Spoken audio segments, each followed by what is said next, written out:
Nobel Prize Award Speech by William Faulkner, Stockholm, Sweden, December 10th, 1950.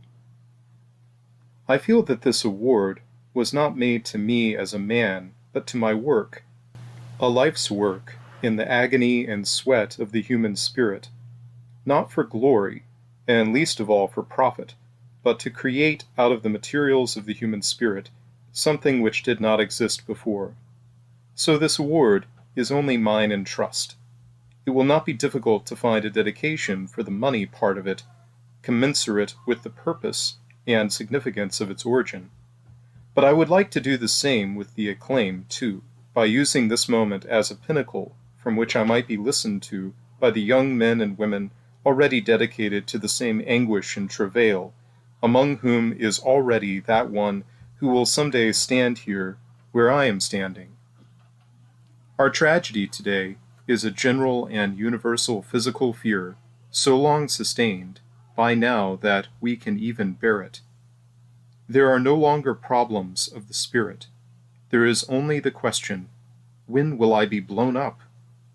Because of this, the young man or woman writing today has forgotten the problems of the human heart, in conflict with itself, which alone can make good writing, because only that is worth writing about, worth the agony and the sweat.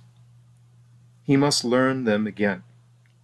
He must teach himself that the basest of all things is to be afraid, and teaching himself that, forget it forever, leaving no room in his workshop for anything but the old verities and truths of the heart, the old universal truths, lacking which any story is ephemeral and doomed, love and honor and pity and pride and compassion and sacrifice.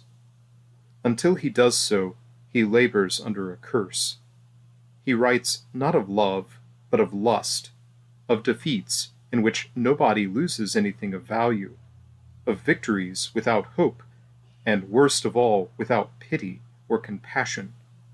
His griefs grieve on no universal bones, leaving no scars. He writes not of the heart, but of the glands. Until he relearns these things, he will write as though he stood among and watched the end of man. I decline to accept the end of man. It is easy enough to say that man is immortal simply because he will endure, that when the last ding-dong of doom has clanged and faded from the last worthless rock hanging tideless in the last red and dying evening, that even then there will still be one more sound, that of his puny, inexhaustible voice, still talking. I refuse to accept this. I believe that man will not merely endure, he will prevail. He is immortal, not because he alone among creatures has an inexhaustible voice, but because he has a soul, a spirit capable of compassion and sacrifice and endurance. The poet's, the writer's duty is to write about these things. It is his privilege to help man endure by lifting his heart, by reminding him of the courage and honor and hope and pride and compassion and pity and sacrifice which have been the glory of his past. The poet's voice need not merely be the record of man. It can be one of the props, the pillars to help him endure and prevail.